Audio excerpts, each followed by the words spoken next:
好，我係 Miss 林坤，係一個00後嘅玄學 YouTuber，都係一個紫微斗數愛好者。咁上一條片呢，我就講咗自己點樣開始接觸紫微斗數啦，而今條片呢，就會正式同大家分享呢個 channel 可以為大家帶嚟啲乜嘢呢？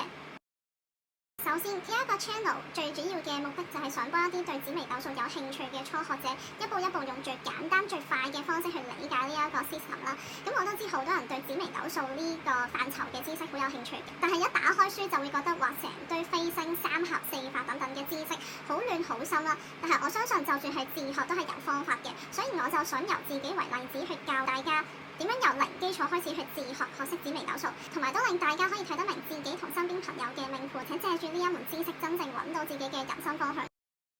同時間呢，我都會喺呢一個 channel 去分享我曾經睇過嘅紫微斗數書，以及紫微斗數範疇嘅名師又或者係傳奇嘅人物啦，令到大家當故事睇之餘，都可以對呢一門學說有更加多嘅了解。除咗知識之外，我都會分享下我自己睇命盤嘅時候嘅經歷嘅。做得算命師就一定會遇到唔同類型嘅問題，同埋唔同類型嘅人，又或者係事情啦。但係咧，我就認為每一個算命師，雖然佢哋係用緊同一套方法去解釋唔同人嘅命盤啦，但係佢哋背後咧都一定有一套屬於自己嘅一套獨特嘅人生觀同價值觀嘅。所以我都想借住呢一個平台去梳理同分享自己對於人生以及唔同事件嘅睇法啦，同埋分享唔同人喺面對唔同事件所做嘅行為同埋表現嘅態度。希望可以借住呢一個 channel 拋磚引玉，令大家思考同討論下唔同嘅價值觀啦。所以我之後都會喺片入邊分享一啲有趣嘅事件，而所有提及嘅個案我都會匿名，大家都可以當故事咁樣嚟睇下啦。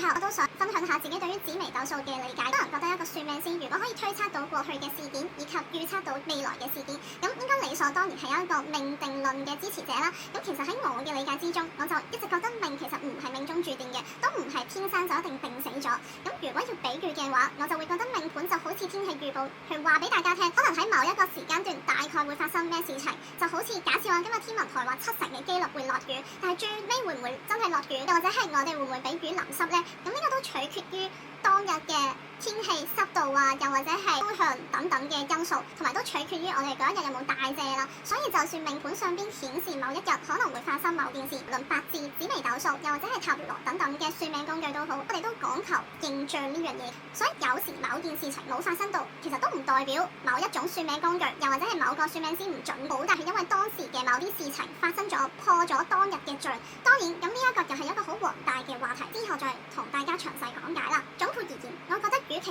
糾結於某種算命方法準唔準，如果換個角度，將命理視為一種預測未來趨勢，一種更加了解自己嘅工具，我哋可能會更加體會到其中嘅價值。好啦，咁今次條片咧就到呢度啦，希望你哋可以喺呢一個 channel 入邊同我一齊認識玄學，同埋更加了解自己啦。如果你中意呢一類型嘅內容，記得 like、subscribe 同埋 comment 啦。我係神學 Miss 林坤，咁我哋下一條片再見。